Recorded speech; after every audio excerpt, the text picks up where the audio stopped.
Hello and welcome to my friend the Rainbow Circle, which is the new name of my show, episode 11. I love the name of the show. But I just came back from Creatives Con in Augusta, and I connected with a comic book making group called the CSR Sequential Artists, and I'm making a short comic for our anthology called Their Beloved Horticulture. Inspired by Max Ernst. I realized it functions as a good example of the interaction between the first three layers in the rainbow circle. My friend the Rainbow Circle. I love that title more and more each time I say it. But the first three circles, the first one is the purely visceral reaction to something, and it can be entirely irrational and absurd. Then layered on top of that is the paradoxical level, which is a step of objectivity away from the purely irrational. Essentially you're able to rationalize what, just being dedicated to pure emotional experience may blind you to. And then the schematic is an internal rule system that doesn't have to have any sort of relationship outside of the imaginative world, but it's a step of organization that may or may not be consistent within the world itself, but you can identify work that is more purely at that center level, or work that's more purely at that second level, the paradoxical level. And those two are, closely related. The more non-dualistic you get, the less distinctions really matter, really. But a lot of work that a lot of art, and just any sort of art that you see, there you go. A lot of any sort of art that you see is going to be at that first or second level. But it's also good to recognize how the third level, the schematic level, works with those first two levels. When it's enhancing stimulation and when it's decreasing stimulation. Because the two ends of the spectrum, one is drawing you towards increasing stimulation by drawing you towards that center. The other end is drawing you away from stimulation, destimulating through various mechanisms, like dualism, hierarchy, things like that. That's how the system works, basically. But recognizing work... Hey, Bo. What's that? Bo really wants my attention. You can get on my back. Oh! There you go. Okay. Are you just going to stay there? Okay.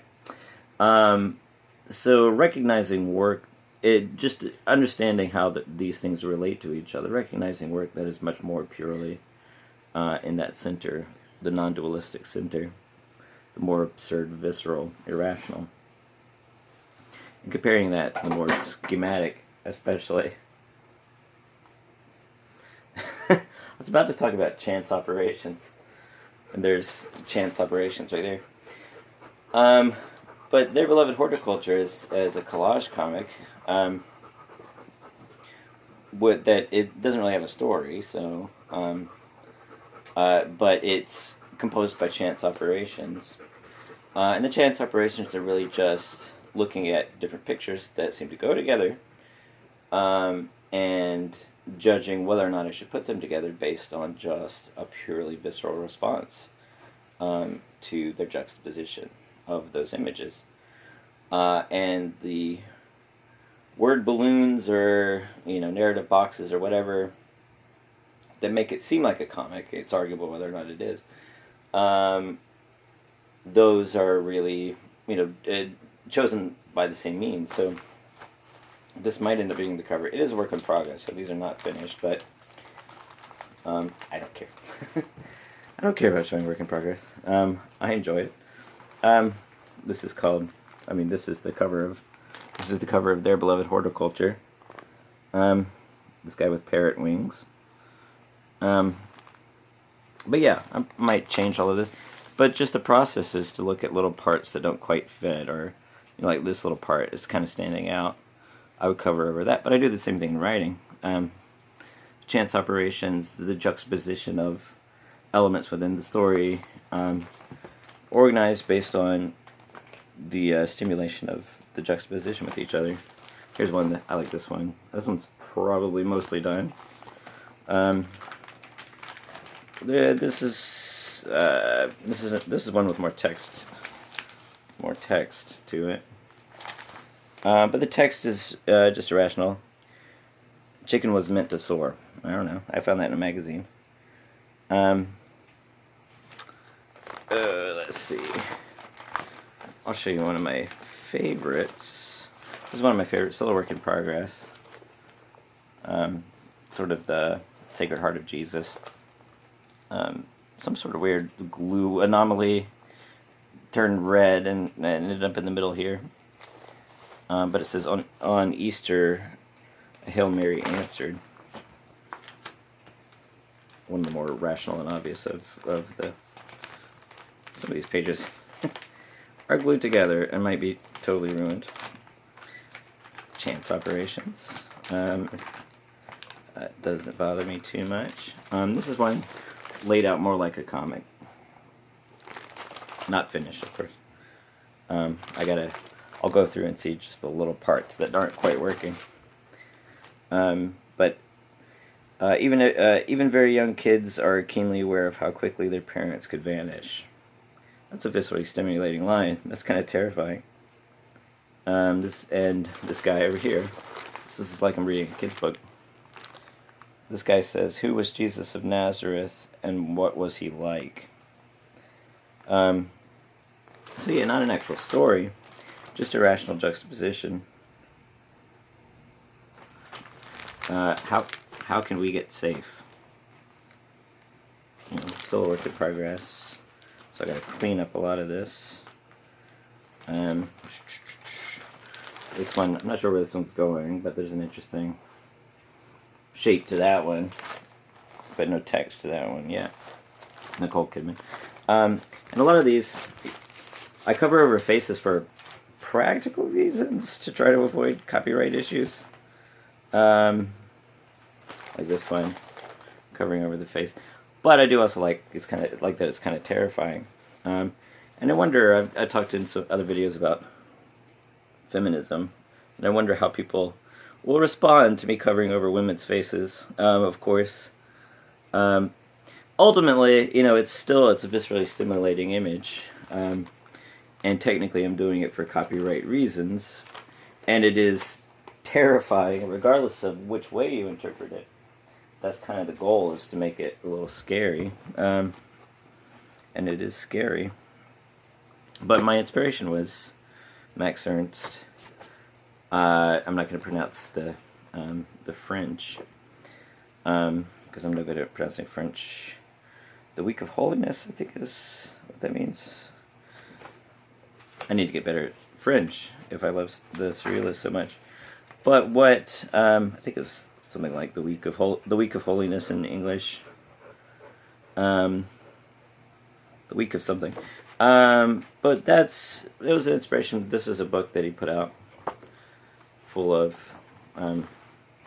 collages where he mixed and matched illustrations from novels and things like that, and turned them into these crazy things. I do a lot of bird heads, and he does a lot of bird heads. Unapologetic. Hush, what are you doing? Unapologetically, my bird heads are inspired by Max Ernst. But that's much more purely irrational. Are you coming up? Much more purely irrational. And a lot of my favorite pieces that are really inspire me to break new ground on that level are the more purely irrational. And I think in order to create something new, breaking it down to that level gives you a lot more flexibility. So many bits of advice you hear about writing not really designed to limit, but if you're able to, there's my sweet boy. Okay, be still. I got dog slobber on me. But if you are able to break it down to the most basic level and then build something new on top of that, that gives you. What are you barking at? What are you barking at, crazy boy?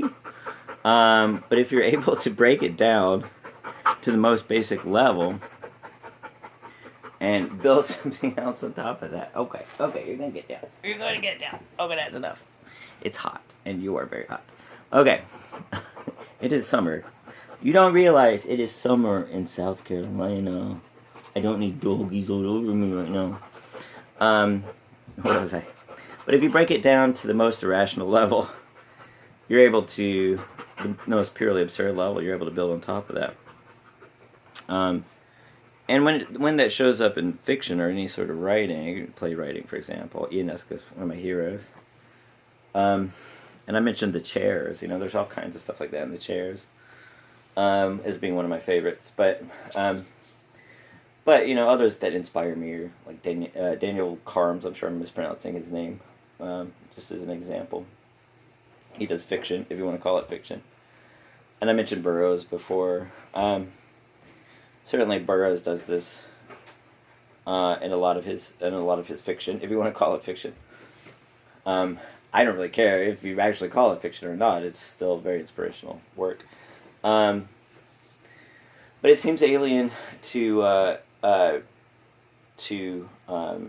fiction, partly because fiction is really married to that really schematic structure as a defining trait. The schematic structure of the story as a defining trait of characters going, whether or not it's actually a linear story that the character desiring something and seeking after it creates that linear structure. Even something like Kurt Vonnegut, of course, as I mentioned before, is one of my favorites.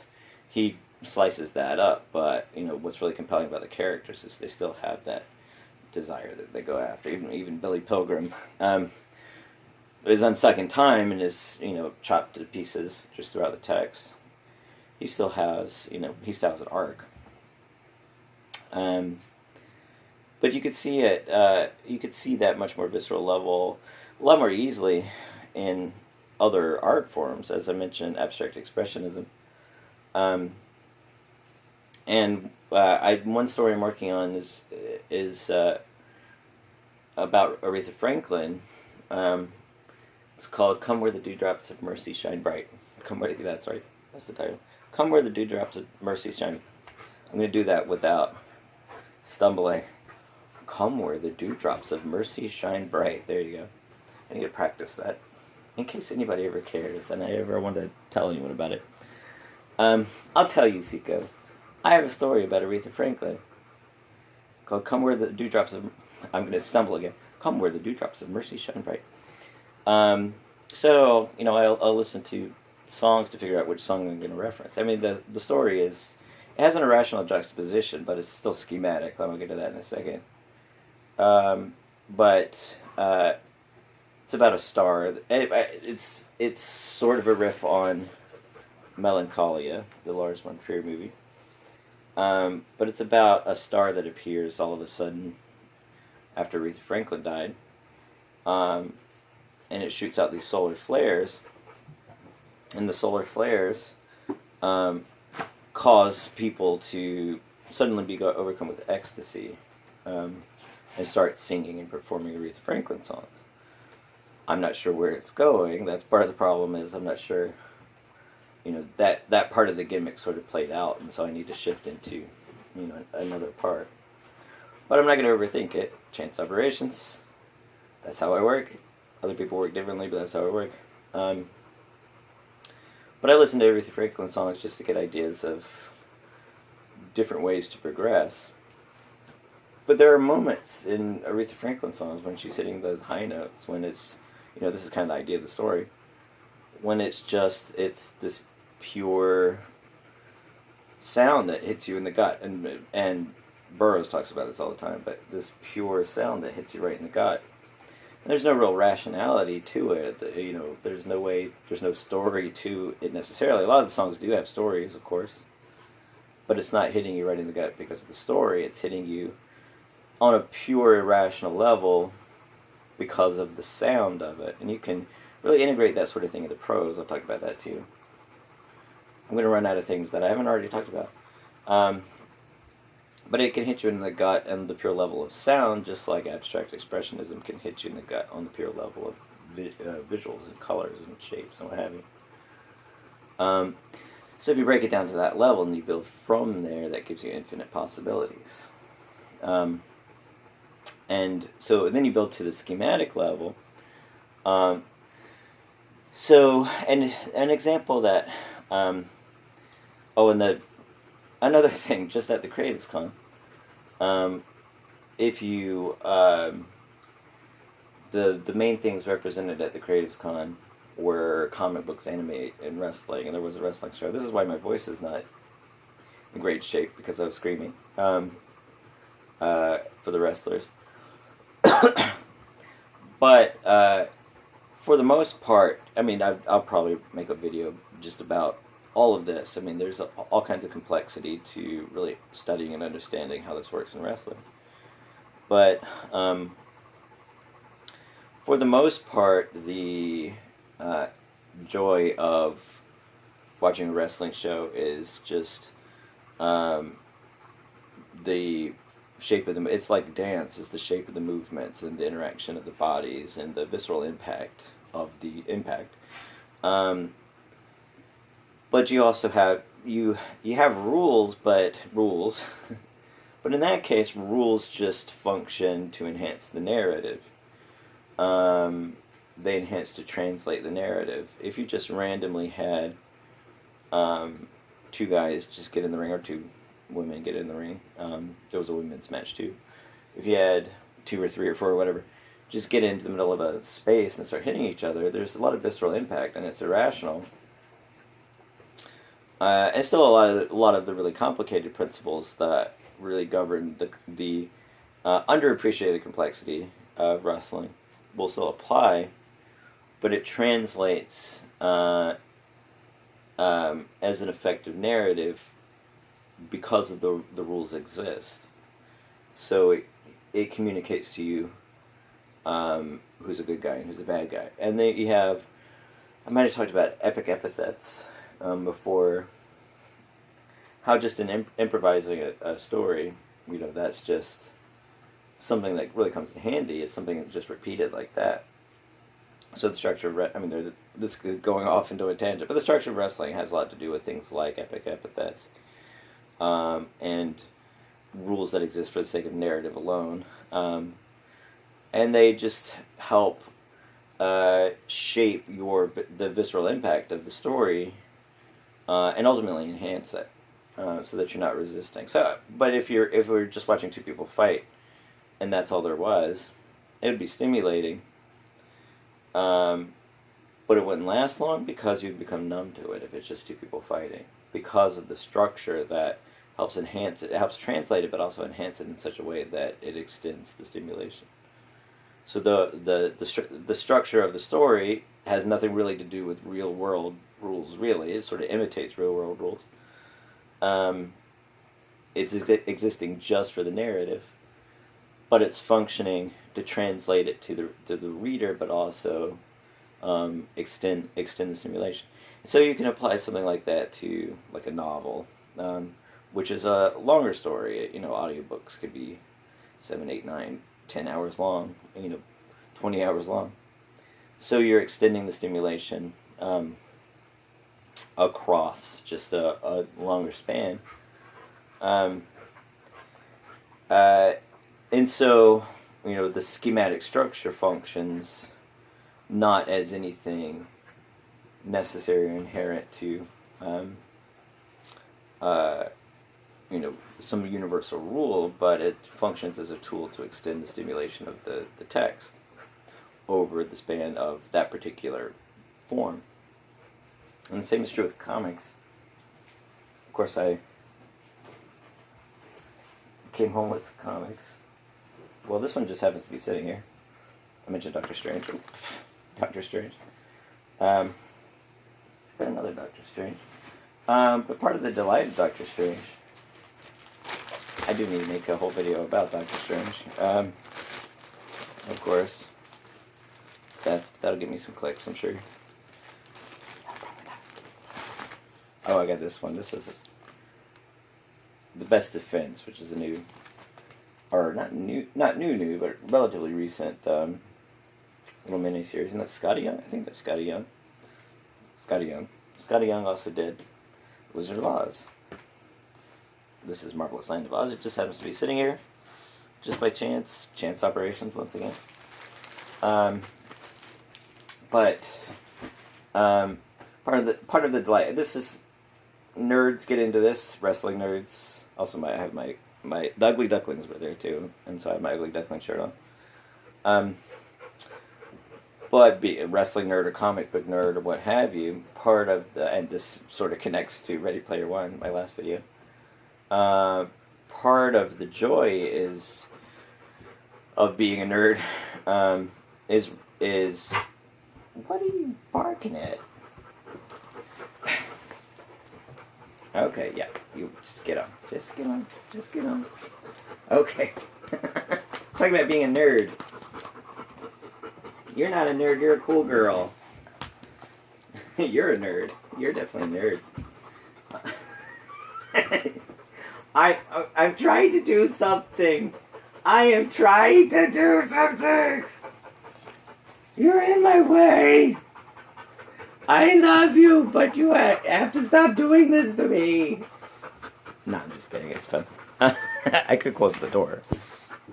But I would never do that because I love my babies. Okay, where was I? Nerds. Part of the joy is knowing the rules. So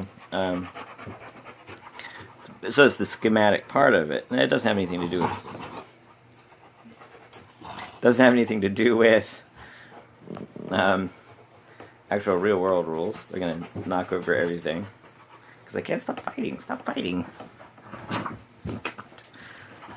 Is what I'm saying. If I just started watching these two fight, and that's all they were doing, hush, why are you barking? I'm talking about you and using you as examples, instead of you just getting in my way all the time. So if I started watching these two fighting, it would be viscerally stimulating for a moment, partly just annoyance would be the visceral response. Here, do it right there. Go right there. There you go. But after a while, I'd grow numb to it.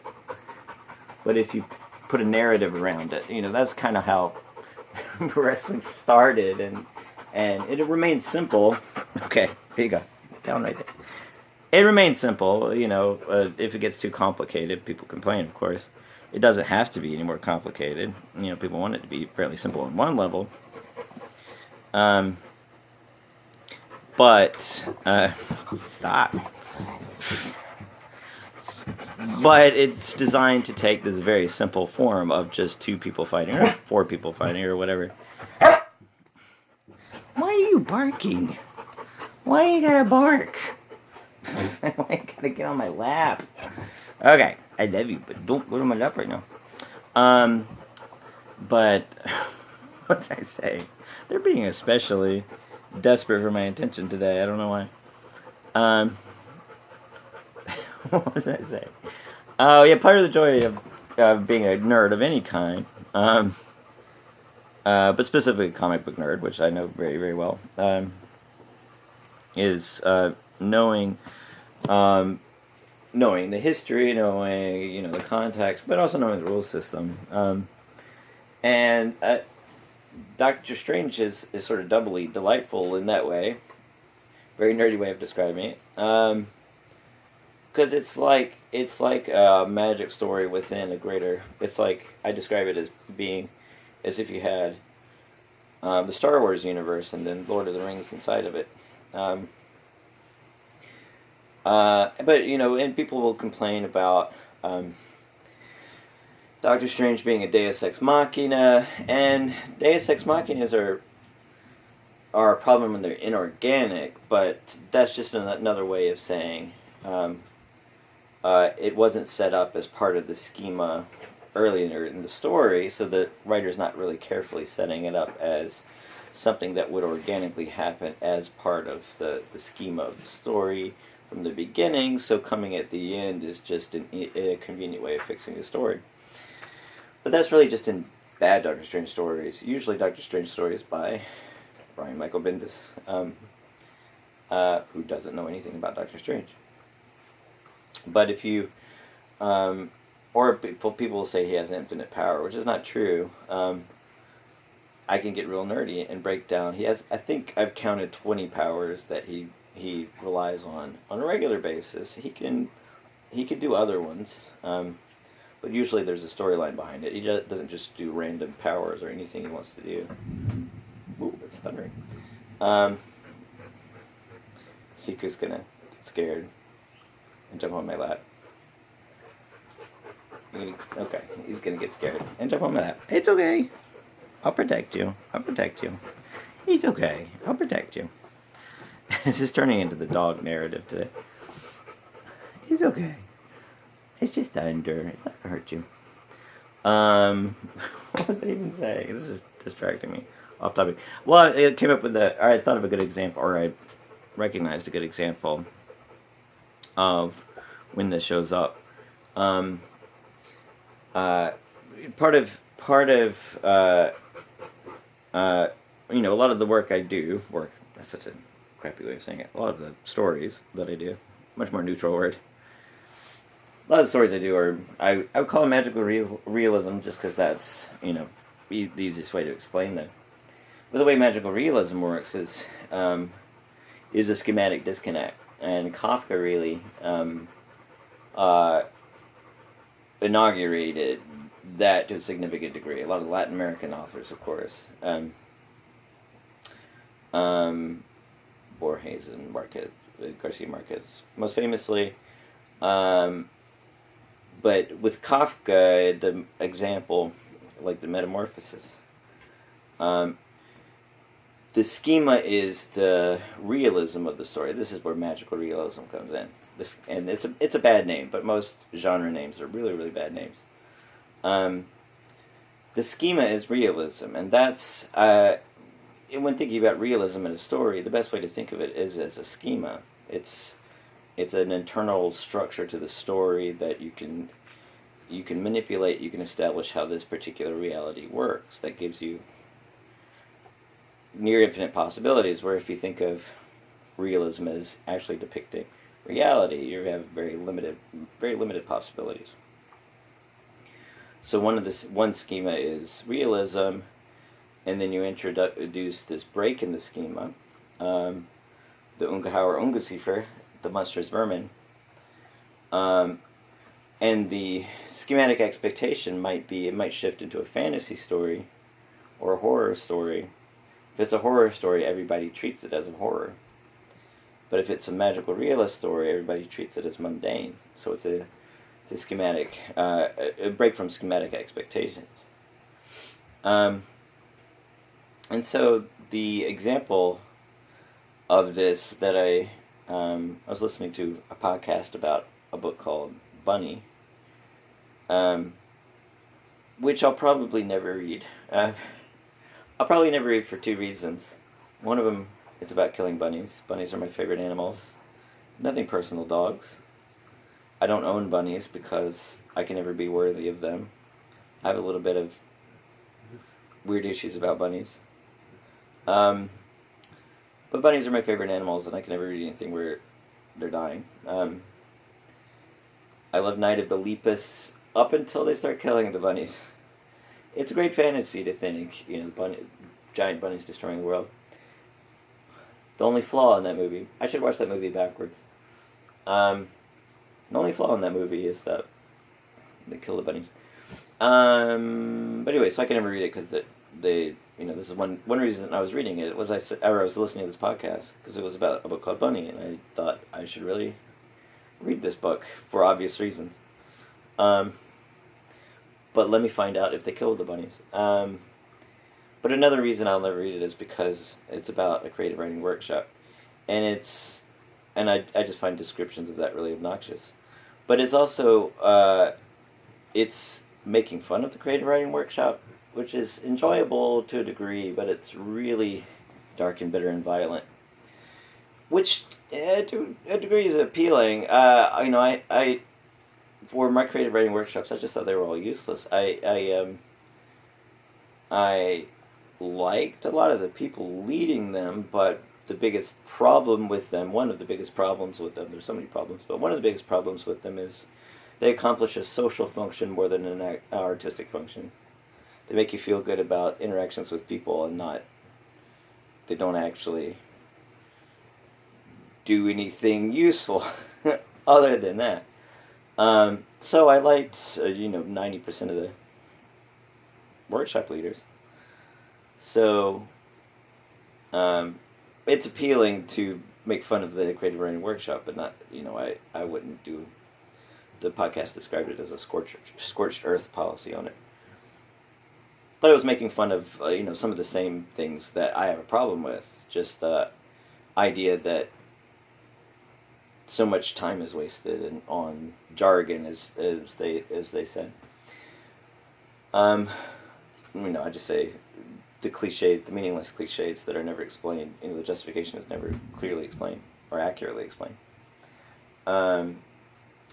But part of my curiosity was, part of the plot is this group of girls, they turn rabbits into people. Now, if they had been presented, this is the sort of thing I try to find in a story like this. If they had been presented as witches who were doing a magic spell from a magic spell book, the schema in that case would be a fantasy story, maybe urban fantasy or whatever you want to call it, but the schema would be magical fantasy, because you can identify them as something familiar, a witch. And I've talked about witches as stereotypes before. I'm not familiar with this book, so I couldn't tell you if they were stereotypical or what have you. But if they were doing it because they were witches out of spell books, the schema would shift into a fantasy story. If they were just able to do it as this mundane thing they were able to do, it'd be a magical realist story. But what that accomplishes, that difference in the story element, radically changes the schema of the story. I'm scared of the thunder. I might have to wrap up the video and comfort my poor baby. But my point is, he's gonna get on my lap. Okay, I'll just leave it at that. My point is, a little shift like that shifts the schema, and what it ultimately accomplishes, that's really relevant to the storytelling for the most part, has to do with shaping your expectations. So in a comic, for example, hey babe, in a comic, for example, if it shapes expectations to the degree that a violation of the schema becomes a story problem, whereas otherwise it might not. So in a comic, Doctor Strange, and I need to do one about Doctor Strange, but most grievous example is in World War Hulk, where I think Greg Pak wrote that one. Doctor Strange was doing things that he's not supposed to do, or it was totally acting out of character and not acting based on the rule system. So there's so many problems, but one of the problems is schematic inconsistency that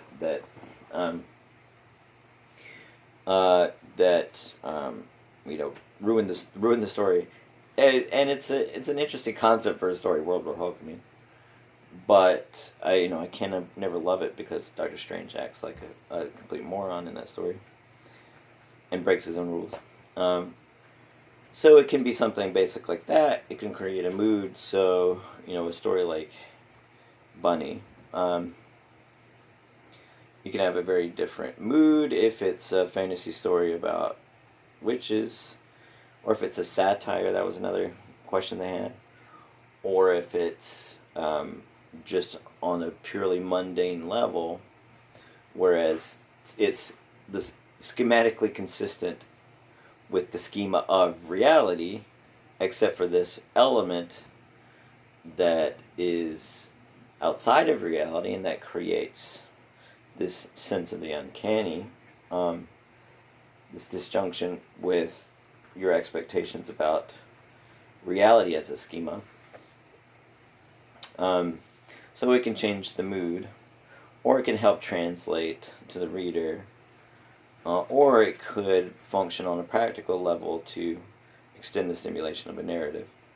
I think I set up topics for at least 4 or 5 different episodes, just to go into more detail about later. But that being said, I probably need to comfort my poor thunder scared babies.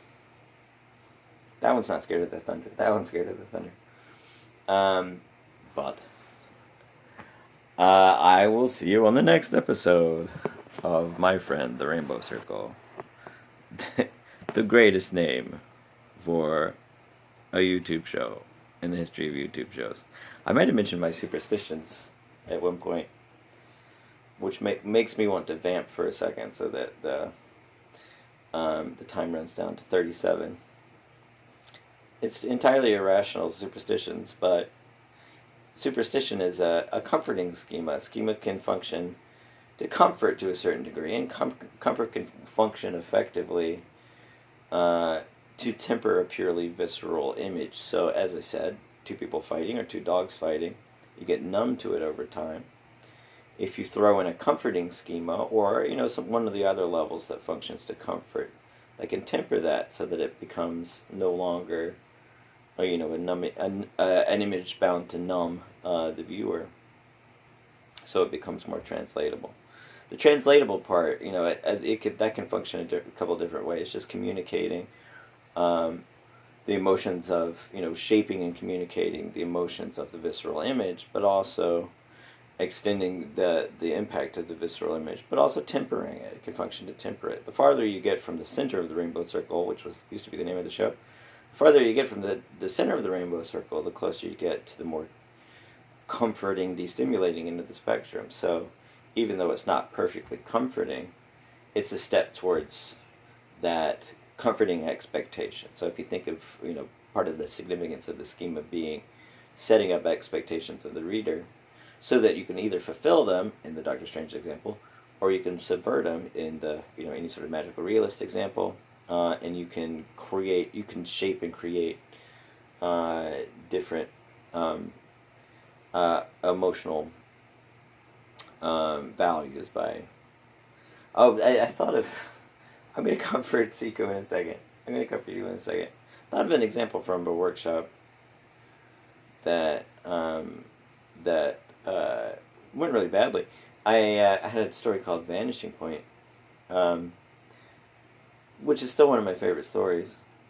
And the workshop went really badly because the workshop leader didn't like the story and was trying to convince everyone else not to like it. I mentioned in the last video how irrelevant liking and disliking is, and how much that's a waste of time. But it's still one of my favorite stories, but that's... the reason it's one of my favorite stories is because it accomplishes that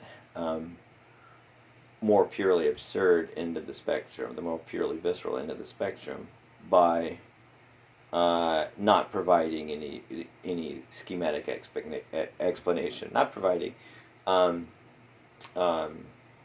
that's a big part of that uncanny effect of the magical realist, magical realism.